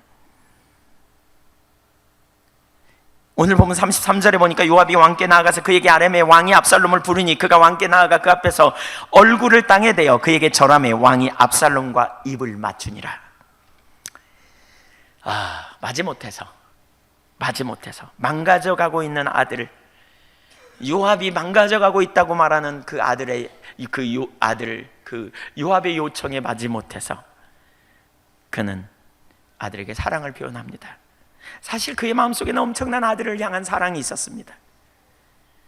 그러나 그의 이런 태도는, 늦은 태도는 하나님의 공의도 그리고 다윗 자신의 아들을 향한 사랑과 자비도 드러내지 못하는 결과로 나타나 버립니다. 이미 늦었습니다. 늦어버렸습니다. 아니, 어쩌면 그 순간에라도 왜 아버지가 그렇게 해야만 했는지 아들에게 얘기를 나누면서, 억울함이 있으면 얘기를 해보라고 나누면서 말이죠, 서로 잘못한 걸 나누기도 하고 말이죠, 자기를 변호하기보다는 정직하게 대면하면서 상대편을 정말 사랑하는 마음으로 이렇게 했더라면 어떻게 됐을까. 그래서 결국 그들은 그렇게 하지 못했어요. 저는 오늘 수많은 인간관계가, 수많은 사람들이 한 집에서 살아가면서도 여전히 이런 인간관계를 맺고 있지 않는지, 부모 자녀와의 관계가 여전히 깨진 채로, 부부간의 관계가 깨진 채로, 형제간의 관계가 깨진 채로 그렇게 살아가고 있지 않은지, 여러분이 먼저 사랑을 받은 자로서, 주님의 사랑을 받은 자로서 여러분의 마음을 활짝 열고 부모 자녀와의 관계, 형제간의 관계, 부부간의 관계, 그렇게 더 친밀한 관계로 나아가보는 도전이 있기를 축복합니다. 그렇게 해보시겠습니까? 정말요? 얘기하다가 잠깐만, 네가 그렇게 했으니까 그렇지, 이러면 절대로 안 됩니다. 예. 억울함을 끝까지 들어주고 또 사정을 얘기하고 나누는,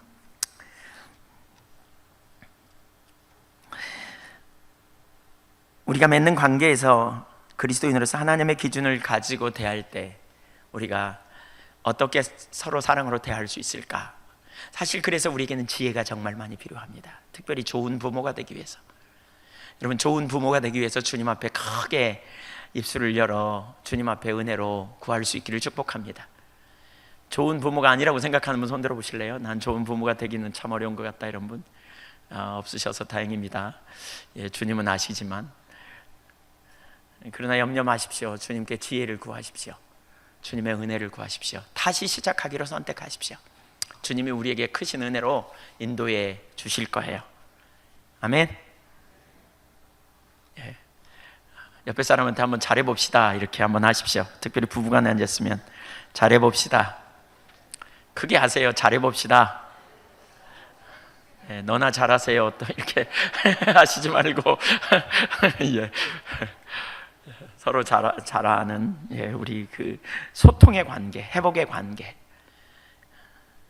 지금 이 자리로 우리를 하나님 초청하시는 것 같아요. 저는 이 압살롬의 이야기를 읽으면서 가정을 하나님 회복시키기 원하시는 의도를 더 분명히 봐요. 저도 쉽지 않습니다. 제가 이렇게 설교하고 나서 얘기를 하자는 얘기를 곧잘 듣습니다. 근데 막상 하려고 하니까 또 이게 은혜가 필요합니다. 주님의 은혜가. 그렇지만 하나님께서 인도해 가실 걸 알아요. 하나님 우리가 감당치 못할 걸 하게 하시지 않아요. 드러내셔서 인도해 가세요. 세 번째, 회개하지 않은 압살롬. 압살롬은 회개하지 않았습니다. 그의 태도를 보십시오. 전혀 회개하지 않았습니다. 28절 보겠습니다. 압살롬이 이때 동안 예루살렘에 있을 때 왕의 얼굴을 보지 못하였으므로, 2년 동안 얼굴을 못 보니까 이제 화가 났다는 거예요. 29절, 압살롬이 요압을 왕께 보내려 하여 압살롬이 요압에게 사람을 보내 부르되 그에게 오지 아니하고 또다시 그에게 보내되 오지 않은지라. 너무너무 화가 나가지고요. 30절, 압살롬이 자기의 종들에게 이르되 보라, 요압의 밭이 내 밭 근처에 있으니 거기 있고 거기 보리가 있으니 가서 불을 지르라 하니라. 압살롬의 종들이 그 밭에 불을 질렀더니, 너무너무 화가 난 거죠. 요압이 일어나 압살롬의 집으로 가서 그에게 이르되 어찌하여 내 종들이 내 밭에 불을 질렀느냐 하니, 압살롬이 요압에게 대답하되 내가 일찍이 사람을 네게 보내 내게 너를 이리로 오라고 청한 것은 내가 너를 왕께 보내 아뢰게 하기를 어찌하여 내가 그 술에서 돌아오게 되었나이까. 이 말은 무슨 얘기예요? 나 안 올라 그랬는데 왜 나를 불렀습니까? 이 말이죠. 너무나 포악한 말이죠. 내가 어떻게 여기 오게 됐습니까? 아버지가 오라 그래서 온 거 아닙니까? 근데 왜 안 만나줍니까? 이런 거죠. 그러니까 자기의 죄를 이만큼도 뉘우치지 않고 있어요. 그러면서 그 뒤에 보세요. 이제는 네가 나로, 그러니까 이때까지 거기에 있는 것이 내게 나았으리라 하리 함이로라. 그러면서 이제는 요암, 네가 나로 하여금 왕의 얼굴을 볼 수 있게 하라. 내가 만일 죄가 있으면 왕이 나를 죽이시는 것이 옳으니라. 이렇게 놔두느니 내가 사는 게, 이렇게 사는 것보다 죽는 게 낫다. 내가 죄가 있다면 나를 죽이라 그래라, 차라리 가서. 이렇게 말하는 거예요. 그는 분노에 찼어요. 억울함이 가득해요. 5년이나 지났는데도 그는 자신의 죄에 대해서 직면하지 못하고 있어요. 자신의 그 살인죄에 대해서 억울하다고 호소해요. 전혀 자기의 잘못을 인정하지 않아요. 왜 하지 않았을까? 분명히 누가 봐도 심각한 죄인데, 그렇잖아요? 누가 봐도 이건 너무너무 심각한 죄인데 왜 그랬을까? 몇 가지 이유가 있을 것 같아요. 우선 하나는 그 분노의 감정, 아까 그 분노라는 문제 때문에 사실 이 감정에 사로잡히면 진리를 못 봐요. 감정에 사로잡히면, 그게 이제 뒤에 연결이 되긴 하지만 그 감정에 사로잡히면 자기의 잘못을 절대 못 보게 돼요. 그러니까 뭐가 본질인지가 안 보이는 거죠. 그러니까 이게 소통을 통해서 그 분노를 풀어가는 게 너무너무 중요하다고 보는데요. 그거 외에도 두 가지의 문제를 좀 살펴보려고 하는데, 첫째, 외모로 인해 칭찬받는 교만함이 그의 회개를 막았을 거예요. 사무엘하 14장 25절, 온 이스라엘 가운데에서 압살롬같이 아름다움으로 크게 칭찬받는 자가 없었으니 곧 그는 발바닥부터 정수리까지 흠이 없습니다. 여기 보세요.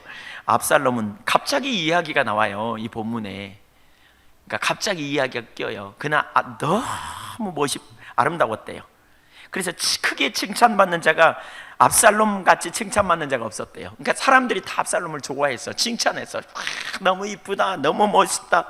특별히 뭐가 멋있었느냐? 그의 머리털이 무거움으로 연말마다 깎았으며, 그러니까 머리털이 무거웠대요. 머리털이 굵었는지 숱이 많았는지 잘 모르겠어요. 하여튼 무게가 나가는 머리털. 예, 모발미인, 요즘으로 말하면 그 왜 샴푸 선전할 때 샥 하잖아요. 왜 그 모발미인 아주 그래놨나 봐요. 반지하게 윤이 나고. 그 무게가 200세겔이었다는 말은 2.3kg쯤 되는, 깎았는데 2.3kg, 그 깎은 양이, 그러니까 엄청나게 많은 무게. 하여튼 우리가 한 가지는 알 수 있어요. 압살롬은 목이 굵었을 거다, 아니면 목에 힘이 있었을 거다. 그 무게를 견디고 있었으니까. 어쨌든 대단한 그런 흠이 없는 압살롬의 외모, 백성들의 마음이 압살롬을 사랑했던 것 같아요. 그래서 모두가 차기 왕으로 압살롬이 왕이 될 거라고 생각했던 것 같아요. 예, 그러니까 14장 13절을 좀 잠깐 보면 여기 이렇게 말하고 있어요. 그 여인이 이렇게 말하거든요. 여인이 이르되 그러면 어찌하여 왕께서 하나님의 백성들에 대하여 이 같은 생각을 하셨나이까?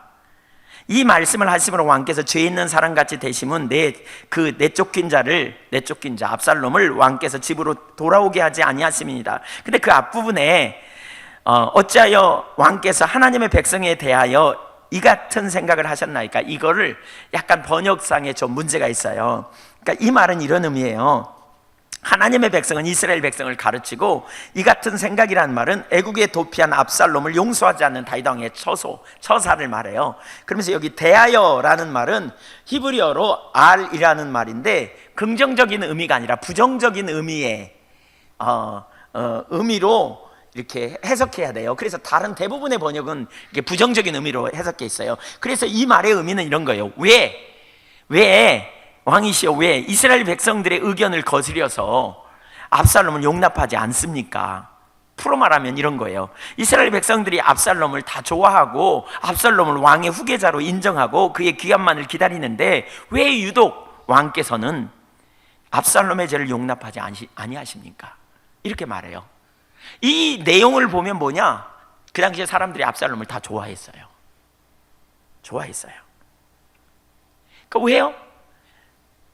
아마 외모가 특별히 사람에게 굉장히 호감을 주는 외모, 사람들이 다 좋아하는 외모, 뭐 이런 외모를 가졌을 것 같아요.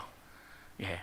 아마 여기 요즘 유행하는 원빈이나 뭐 이런 사람들이 와서 간증한다 그러면 사람들 많이 모일 거예요. 많이 모이겠죠? 막 밤 예배 한다 그러면 아마 낮 예배만 오셨다면 다 나올 거예요. 왜요? 예, 멋있으니까. 뭐 이쁘니까, 뭐 외모 때문에. 어쨌든 그 당시에 이스라엘 백성들이 이런 외모를 바라보면서 외모를 보고 되게 좋아했어요. 압살롬의 아름다움을 보면서 이스라엘 백성들이 분별력을 잃었어요. 심지어 그가 죄를 범한 것마저도 대수롭지 않게 생각한 것 같아요. 우리말에 이런 말이 있잖아요. 유전무죄, 무전유죄. 예, 돈이 있으면 죄가 없고 돈이 없으면 죄가 있다. 그 말을 여기다 적용해 보면, 멋있는 사람은 죄를 범해도 별로 죄 같지가 않아. 실수해도 실수로 안 보여. 예. 못생긴 사람은 실수하면 큰일 나. 아니, 요 당시에도 그랬다니까요. 요즘 그런 게 익숙하잖아요. 우리 그런 문화. 요 당시에도. 근데 이스라엘 백성들이 그러한 문화에 지금 있었다는 거예요. 근데 우리는 이전에 이스라엘 백성들이 외모를 추구하다가 결국 그것 때문에 심각한 어려움을 당한 거 보았잖아요. 사울의 외모를 보고 사울이 왕 될 자격이 있다. 근데 사울이 결국 어떻게 해요? 하나님 떠남으로 말미암아 엄청난 어려움을 당했잖아요. 그리고 더 큰 진짜 외모를 가진 골리앗이 나타나서 사울이 조롱을 당할 때 하나님께서는 그보다 훨씬 보잘것없는 소년 다윗을 내보내가지고 저를 때려잡음으로 말미암아 외모가 아니다, 하나님은 외모로 사람을 취하지 않는다, 이렇게 말하죠. 하나님은 중심을 보신다, 이렇게 말하는. 근데 또다시 똑같은 악행을 저지르고 있는 것이죠. 외모를 취하는, 이런 외모를 취하는. 그래서 압살롬을 얼마나 사람들이 막 얘기하고 잘하고 있다 이렇게 얘기하는, 압살롬이 이 말을 들을 때 얼마나 교만했을까를 생각하게 돼요. 사람들에게 얻는 인기, 자신의 특출난 외모를 보면서 자기 만족, 자부심에 빠져서 하나님 앞에 자신의 실상을 직면하기 어려웠을 거예요. 여러분, 우리가 왜 회개 못하느냐면 자기 자신을 못 보기 때문에 그래요. 왜냐하면 사람들이 칭찬하고 사람들이 인정하고 잘한다고 하면요, 우리는 본성이 그래요. 금방 우리 눈이 옆으로 돌아가요. 금방 누가 잘해주면 그냥 거기에 꼴가닥 넘어가가지고 금방. 우리가 제 가운데 하나님 앞에 정직하게 우리 자신을 직면해야 죄로부터 돌이키는데 그게 안 되는 이유가 바로 거기 있는 거죠. 제가 이 말을 나눴더니 일부 예배 마치고 우리 서성민 자매님이 가면서 저한테 목사님 저 좀 칭찬하지 마세요. 왜요? 내가 그러니까 회개를 못 하잖아요. 그렇게. 그래서 제가 말을 잃었습니다만 또 거기다 적용시키는지.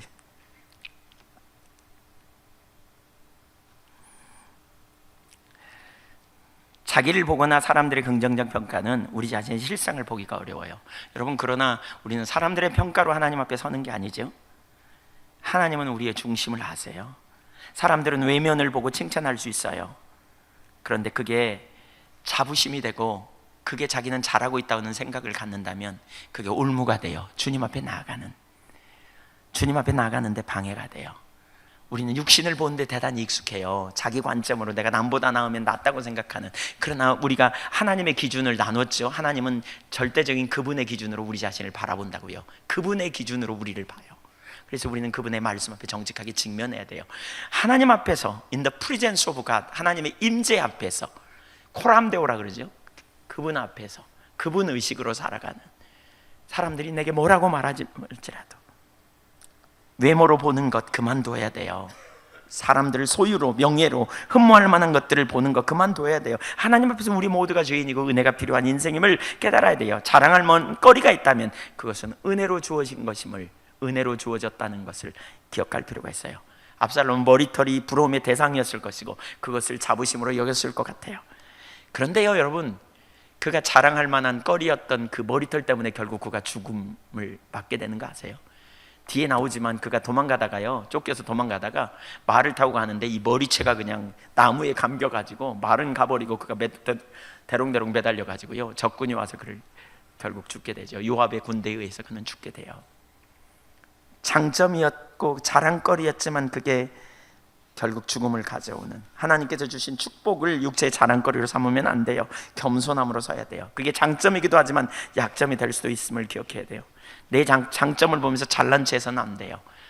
그래서 우리는 회개할 수 없게 되는 경향이 얼마나 많은지 몰라요. 내가 뭐 잘못했는데, 사람들이 나에게 이렇게 말하는데 라고 생각하기가 쉬운 것이지요. 두 번째는 자신의 행위에 대한 정당성을 붙들기 때문이에요.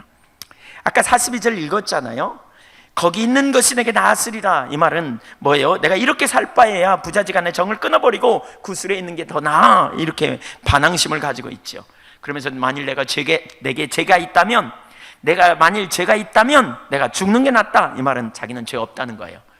명백히 사람을 죽여놓고 왜 죄가 없다 그럴까요?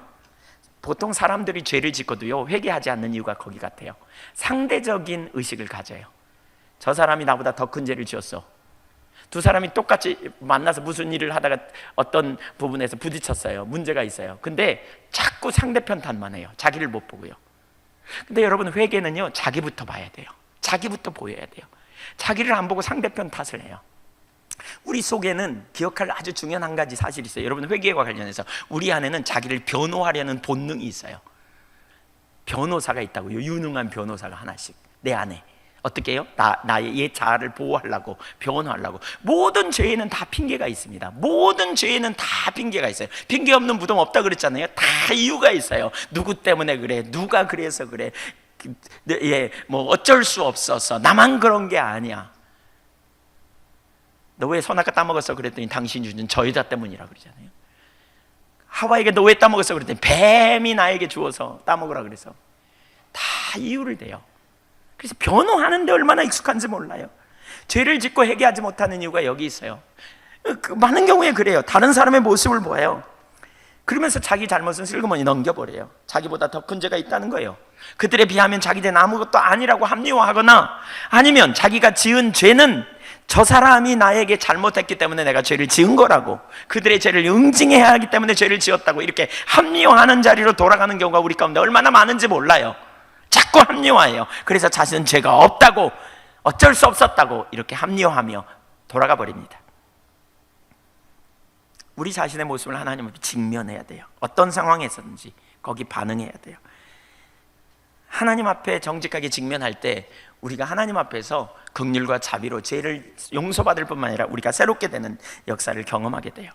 자기 모습을 보기보다는 다른 사람 탓으로 돌리는, 다른 사람을 비난하는 것으로 대체하는, 근본적으로 돌이키지 않으면 이것은 매우 심각한 문제가 있어요. 그는 현재 살인죄를 범하고 있잖아요. 아무리 봐줘도 이것은 너무 심각한 죄예요. 변호하려고 해서는 안 돼요. 진정한 회개가 하나님과 관계를 회복시켜요.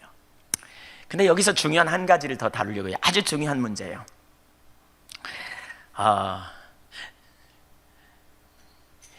마태복음 5장에 보면, 5장 48절에 보면 하나님이 이렇게 말씀하죠. 그러니까 예수님이 너희는 하나님의 완전하신 같이 완전하라 그랬어요.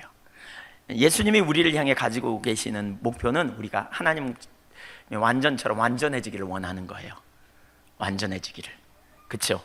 그래서 주님께서 우리를 거룩한 삶을 살도록 인도해 가는 과정에 뭐 하냐면 우리의 죄를 자꾸 드러내요. 그럼 주님이 우리의 죄를 드러내는 것은 뭐 때문에 그래요? 너 잘못된 죄인이야라고 참소하기 위함이에요? 돌이키라는 거예요? 돌이키라는 거예요. 그렇죠? 그럼 죄를 드러내는 건 사랑이에요? 우리를 그냥 미워하는 거예요? 대답해 보세요. 왜 대답이 없어요? 사랑이에요? 미움이에요? 사랑이에요. 그럼 죄를 계속 지적받는 게 좋아요? 싫어요? 싫어요. 예. 왜 싫을까? 왜 싫을까? 이걸 이렇게 생각해 봐야 돼요. 아파요. 근데 그 이유 중에 하나가 이거 같아요. 뭐냐면 자기가 변화될 수 없는 문제 같아. 그 문제는. 그러니까 이 문제는 해결이 안 되는 문제 같아. 어떤 문제는 내가 쉽게 받고 죄를 전환하라고 받고, 근데 이런 문제는 잘 해결이 안 되는 것 같아. 근데 안 되는 문제인데 자기 인생에 불가능한 것 같은데 그거가 자꾸 말씀을 통해 지적을 받아. 그러니까 화가 나, 짜증나, 힘들어, 튀겨버리고 싶어, 도망가고 싶어. 어떤 분은 그런 표현을 하더라고요. 예한교회 오면 맨날 예한교회 오고 난 뒤에 하나님이 나의 죄만 드러내더라. 막 죄만. 그분은 정말 축복받은 분이라고 제가 그랬어요. 정말 하나님 사랑, 아니 그분 또 그렇게 고백하는 게 참 귀해요. 왜냐하면 죄가 지적당하는 것을 받아들이는 분이기 때문에, 갈등 때문에. 그래서 예한교회 떠나고 싶다 막 이런 생각이 들었다는 거예요. 그래서 그분 어쨌든 그렇게 말하는 게 참 소망이 있다. 들으면서도 그렇게 누가 살아? 이렇게 그냥 딱 타협해버리고 사는 사람도 많은데, 사실 그러면 절대로 안 됩니다. 여러분, 그러면 안 변합니다. 근데 하나님 우리에게 죄를 지적하는 건 은혜요, 축복입니다. 제가 그 심정 이해해요. 잘 이해해요. 제가 최근에 제 아내랑 어디를 갔다 오다가 차 속에서 제 아내가 저에게 이렇게 말했어요. 제가 하는 어떤 일 때문에 힘들다고, 어떤 행동 때문에 힘들다고, 그러면서 저의 그 어떤 행동을 이렇게 지적했어요. 제가 생각해 보니까요, 결혼 초부터 들었던 얘기예요.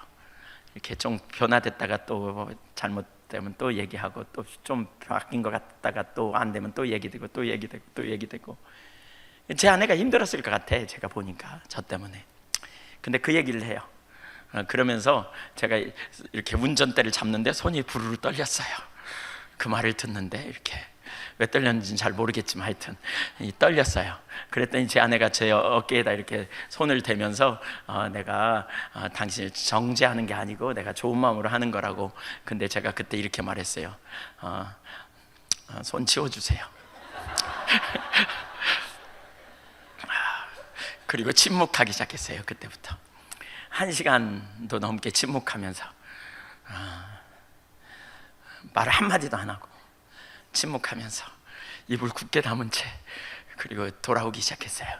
근데 그러면서 제가 몇 주 전에 이런 설교를 했잖아요. 아내를 통해서 하나님이 말씀하실 수도 있다. 듣자. 남편을 통해서 말씀하실 때 우리 변호하지 말자. 듣자. 제가 그 말씀을 생각하면서 들었어요. 속으로 이렇게. 그러면서 하나님 앞에 기도하기 시작했어요. 하나님, 제가 이렇게 기분이 묘한데 하나님 제게 은혜를 부어주세요. 그러면서. 근데 제가 딱 그 순간에 깨달아졌어요. 제가 딱 그 생각이 있더라고요. 이건 내가 고칠 수 없는 문제인데 좀 수용하고 받아주지. 내가 그렇게 노력했는데 잘 안 되는 영역인데 좀 수용하고 받아주지. 그걸 또 꺼낸가? 이런 생각. 근데 제가 그 순간에 딱 이 생각이 들었어요. 하나님께서 나를 더 바꾸기 원하시는구나. 이런 문제도 해결하기 원하시는구나. 주님의 음성으로 제게 들렸어요. 하나님이 이 문제도 내게 바꾸기 원하시는구나. 내가 정말 다루지 못했던 이 문제도 다루라고 나를 초청하시는구나. 그러면서 하나님 은혜를 부어달라고. 그리고는 제가 IC 나오기 전에, 인터체인지 나오기 전에 해결하려고 차를 옆에다 세우고 제가 얘기를 붙이면서 당신 통해서 하나님이 내게 말씀하신 것 같다고. 그때 제 아내도 그 순간에 기도하면서 하나님께서 깨달음을 많이 주셨대요. 내가 힘든 문제를, 이게 내 문제인데 당신한테 내가 당신 탓이라고 원망하는, 변호하려는 마음이 내게 있었던 걸 하나님이 깨닫게 하셨다고. 그래서 이제 우리 각자가 참 그 문제에 서로 은혜를 구하기로 하고 이렇게 돌아왔습니다. 어쩌면 제가 그러면서 제가 생각이 들었어요. 설교를 들으면서 힘들다는 게 바로 이 문제 같겠구나. 안 되는데 내가 이건 좀 안 되는 문제인데, 이건 좀 이렇게 살기가 너무 쉽지 않은데, 물론 어떤 부분에서는 타협하려는 그 중심의 문제 때문에 그럴 수도 있고, 또 이런 문제는 내가 웬만한 문제는 많이 고쳤는데 잘 안 되는 문제라서 그럴 수도 있겠구나라는 생각이 들었어요. 제가 이한교회 와서 많이 변했다, 이런 얘기를 꽤 많은 분들에게 들었어요. 근데 많이 바뀌었음에도 불구하고 이런 부분은 잘 안 되는 영역, 문제. 근데 그 문제도 또 다루니까 또 힘드는 거예요. 하나님께서 다루시니까, 이렇게 들춰내시니까. 마가복음 9장에 보면 변화산에서 밑에서 일어난 이야기가 나와요. 예수님께서 산에 올라가셔서 베드로와 야고보, 요한을 데리고 산에 올라가서 놀라운 체험을 경험하고 내려왔더니 예수님의 9명의 제자들이 막 사람들이 둘러싸여 있어요. 무슨 일인가 가봤더니 하나 아버지가 자기 아들이 간질 귀신 들려가지고 이렇게 고침받기 위해서 데리고 왔어요. 그리고는 제자들에게 고쳐달라고 그러죠. 근데 제자들이 그 귀신 들린 자를 고쳐주려고 기도했어요. 과거에 그들은 70명의 제자들, 누가 보면 10장에 보면 파송할 때, 또 12명의 제자들이 파송해서 가서 사역을 감당할 때 그 귀신을 쫓아낸 경험이 있어요. 그러니까 그 정도는 치유할 수 있을 거라고 생각했는데 귀신이 안 나가는 거예요. 그러니까 쩔쩔매고 있는 사이에 예수님이 오셔가지고 그 귀신을 쫓아내므로 그 아들을 치유해줘요. 그러니까 제자들은 아무 말 못하고 이제 있다가 어느 집에 들어갔을 때에 이렇게 묻는 거예요. 마가복음 9장 28절 읽어보겠습니다. 집에 들어갔음에 제자들이 조용히 묻자오되 우리는 어찌하여 능히 그 귀신을 쫓아내지 못하였나이까. 29절 읽죠. 시작. 이르시되 기도 외에 다른 것으로는 이런 종류가 나갈 수 없느니라 하시니라. 이런 종류가 있다는 거예요.